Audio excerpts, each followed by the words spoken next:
नमस्कार। गायत्री विद्या मंदिर उच्च माध्यमिक विद्यालय सांचौर की ऑनलाइन क्लास में आपका स्वागत है। प्रिय विद्यार्थियों, आज हम अध्याय 4 कक्षा 11 विषय इतिहास का अध्ययन करेंगे।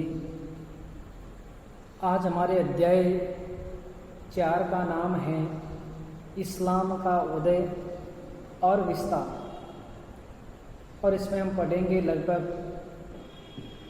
570 ईस्वी से 1200 ईस्वी के मध्य में इस्लाम के उदय के बारे में पढ़ेंगे। तो देखिए, आज जबकि हम 21वीं शताब्दी में प्रवेश कर चुके हैं, संसार के समस्त भागों में रहने वाले मुसलमानों की संख्या आज लगभग 1 अरब से हैं, वो अधिक हैं। वे भिन्न भिन्न राष्ट्रों के नागरिक हैं, अलग अलग भाषाएं बोलते हैं और उनका पहनावा भी अलग अलग है। वे जिन तरीक़ों से मुसलमान बने वे भी भिन्न भिन्न प्रकार के थे और वे परिस्थितियां भी भिन्न भिन्न थी, जिनके कारण वे अपने अपने रास्तों पर चले गए। फिर भी मुस्लिम समाजों की जड़ें एक अधिक एकीकृत अतीत में समाहित हैं और जिसका प्रारंभ लगभग 1400 वर्ष पहले अरब प्रायद्वीप में है वो हुआ था। अर्थात जो ये मुस्लिम धर्म है, इस्लाम धर्म है, इसका लगभग उदय है वो इस NCERT की बुक्स के अकॉर्डिंग 1400 वर्ष पहले अरब क्षेत्र में है वो हुआ था। इस अध्याय में हम इस्लाम धर्म के उदय और मिस्र से अफ़गानिस्तान तक के विशाल क्षेत्र और उसके विस्तार के बारे में पढ़ने जा रहे हैं। 600 से 1200 ईस्वी तक की अवधि में यह इलाका इस्लामी सभ्यता का मूल क्षेत्र था, अर्थात इस्लाम के अधीन माना जाता था। और इन शताब्दियों में इस्लामी समाज में अनेक प्रकार के राजनीतिक और सांस्कृतिक प्रतिरूप दिखाई देते हैं। इस्लामी शब्द का प्रयोग यहाँ केवल उसके धार्मिक अर्थों में नहीं बल्कि उस समूचे समाज और संस्कृति के लिए भी किया गया है जो ऐतिहासिक दृष्टि से इस्लाम से संबंध रहे हैं। और इस समाज में जो कुछ भी घटित हो रहा था उसका उद्भव सीधे धर्म से नहीं हुआ था, बल्कि इसका उद्भव एक ऐसे समाज से हुआ था जिसमें मुसलमानों को और उनके धर्म को सामाजिक रूप से प्रमुखता प्राप्त थी। गैर मुसलमान भले ही कुछ गौण और गौण सही, लेकिन हमेशा इस समाज के अभिन्न भाग रहे हैं, जैसे कि ईसाई प्रदेश के यहूदी थे। तो हम आज इस इस्लाम धर्म के उदय के बारे में हैं वो पढ़ते हैं। तो देखिए, इस्लाम धर्म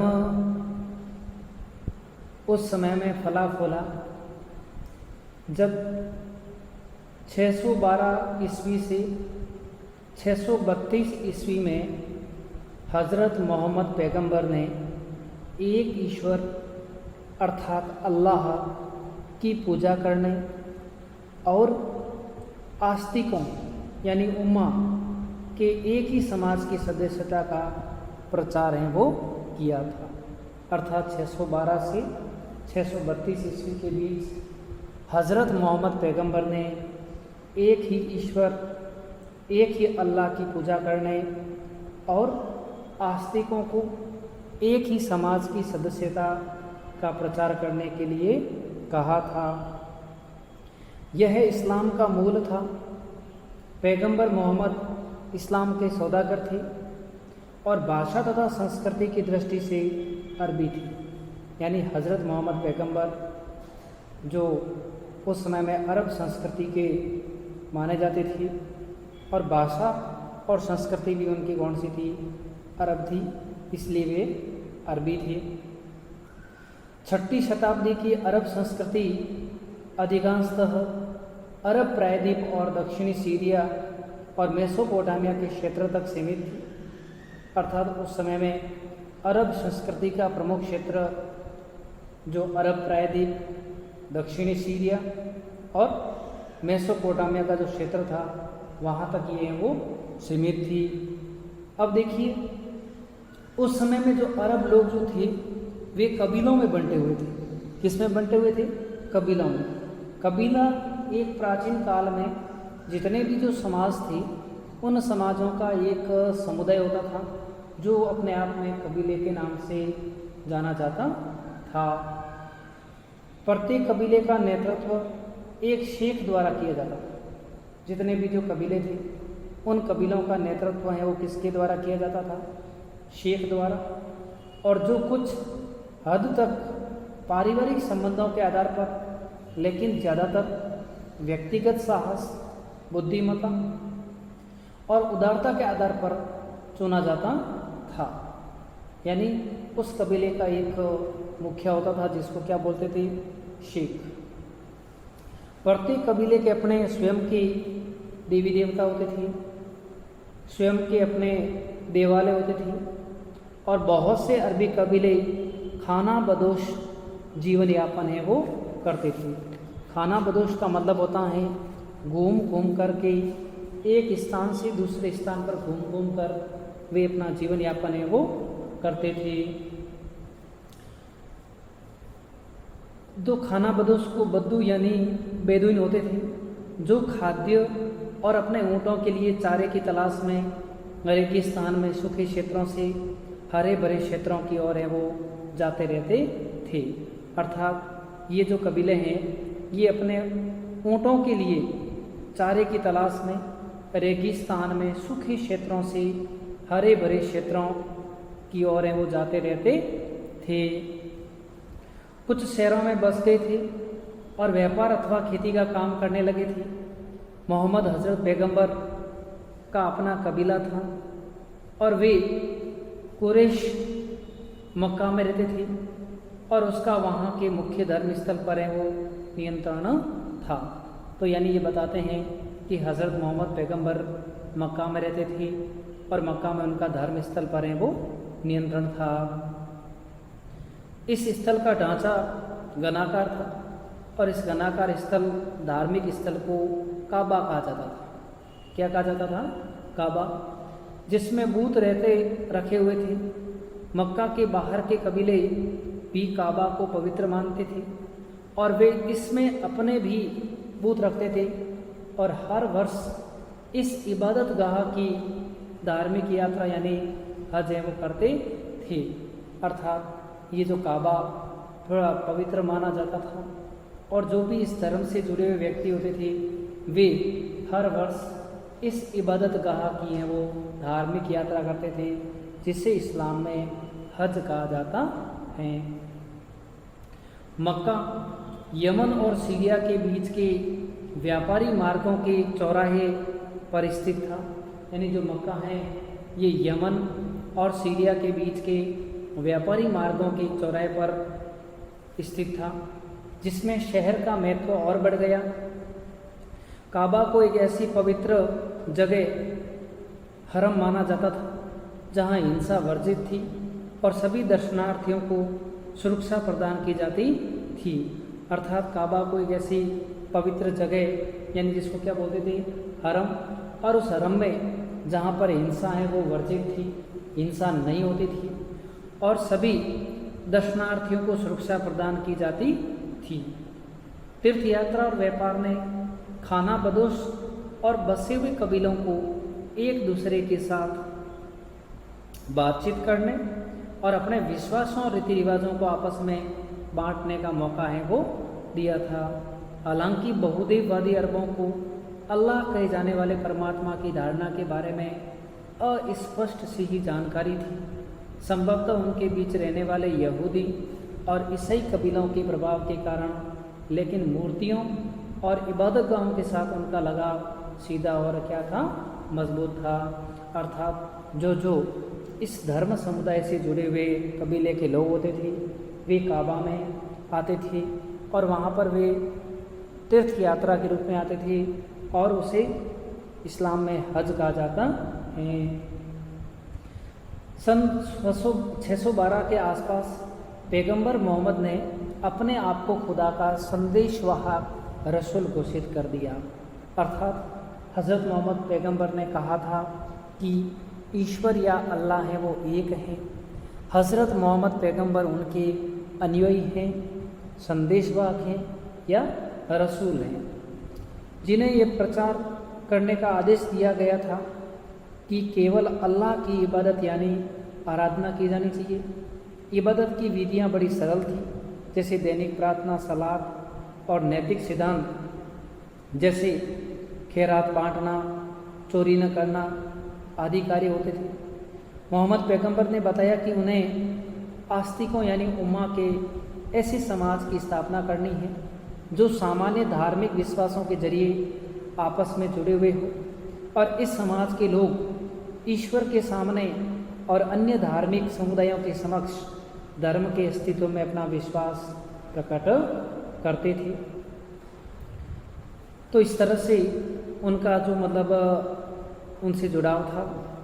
हज़रत मोहम्मद पैगंबर के संदेश ने मक्का के उन लोगों को विशेष रूप से प्रभावित किया था जो अपने आप को व्यापार और धर्म के लाभों से वंचित महसूस हैं वो करते थे और एक नई सामुदायिक पहचान की बाढ़ देखते थे जो इस धर्म सिद्धांत को स्वीकार कर लेते थे। उन्हें मुसलमान कहा जाता था। उन्हें क़यामत के दिन मुक्ति और धरती पर रहते हुए समाज के संसाधनों में हिस्सा देने का आश्वासन दिया जाता था। मुसलमानों को शीघ्र ही मक्का के समृद्ध लोगों के भारी विरोध का सामना करना पड़ा था, जिन्हें देवी देवताओं का ठुकराया जाना बुरा लगता था और जिन्होंने नए धर्म को मक्का की प्रतिष्ठा और समृद्धि के लिए खतरा है वो समझा था। सन 622 ईस्वी में हज़रत मोहम्मद पैगंबर को अपने अनुयायियों के साथ मदीना कूच कर जाने के लिए मजबूर होना पड़ा था। पैगंबर मोहम्मद की इस यात्रा को इस्लाम के इतिहास में हिजरा यानी एक नया मोड़ माना जाता था। अर्थात जब मक्का में उनकी समृद्धि बढ़ गई थी, कई उनके विरोधी हो गए थे, तो हज़रत मोहम्मद पैगंबर को मक्का छोड़कर मदीना जाना पड़ा था और इस यात्रा को हिजरा के नाम से जाना जाता है। जिस वर्ष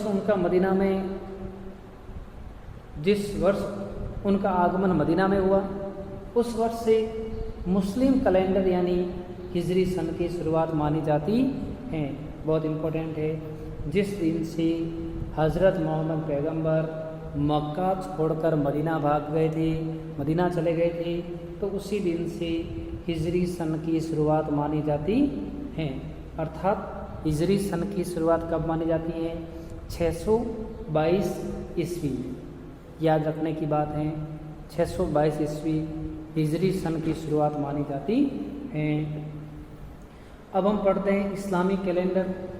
तो हिजरी सन की स्थापना उमर की खिलाफत के समय की गई थी और जिसका पहला वर्ष 622 ईस्वी में पड़ता था। हिजरी सन की तारीख को जब अंग्रेजी में लिखा जाता है तो वर्ष के बाद AH लगाया जाता है। हिजरी वर्ष चंद्र वर्ष है और इसमें 354 दिन, अर्थात इससे हिजरी संवत जो होता है इसमें एक वर्ष में 354 दिन माने जाते हैं और 29 अथवा 30 दिनों के 12 महीने होते हैं। मुहर्रम से दुल-हिज्जा तक कितने होते हैं? 12 महीने। ये हिजरी संवत के मंथ है। पहला मुहर्रम है और उसके बाद अंतिम है वो दुल-हिज्जा है। प्रत्येक दिन सूर्यास्त के समय से और प्रत्येक महीने अर्धचंद्र के दिन से शुरू होता है, यानी इनका प्रत्येक दिन है वो सूर्यास्त के समय से, और प्रत्येक महीना है वो अर्धचंद्र के दिन से शुरू होता है। हिजरी वर्ष सौर वर्ष से 11 दिन कम होते हैं, अतः हिजरी का कोई भी धार्मिक त्यौहार जिनमें रमज़ान के रोज़े, ईद, हज आदि शामिल माने जाते हैं, मौसम के अनुसार नहीं होते हैं। हिजरी कैलेंडर की तारीखों को ग्रेगोरियन कैलेंडर, जिसकी स्थापना पोप ग्रेगरी 13वें द्वारा 1582 ईस्वी में की गई थी, की तारीखों के साथ मिलाने का कोई सरल तरीका नहीं था। इस्लामी और ग्रेगोरियन क्रिश्चियन वर्षों के बीच मोटे रूप से समानता की गणना निम्नलिखित रूप से भी की जा सकती है, जो आप बुक्स में पेज नंबर 80 पर हैं वो देख सकते हैं। तो इस तरह से हम देख सकते हैं कि जो हिजरी संवत हैं वो जब हज़रत मोहम्मद पैगंबर मक्का छोड़कर मदीना गए थे, तब 622 ईस्वी में हिजरी संवत की शुरुआत मानी जाती है, और इनके महीने मुहर्रम से धूल हिज्जा तक वो माने जाते हैं। धन्यवाद।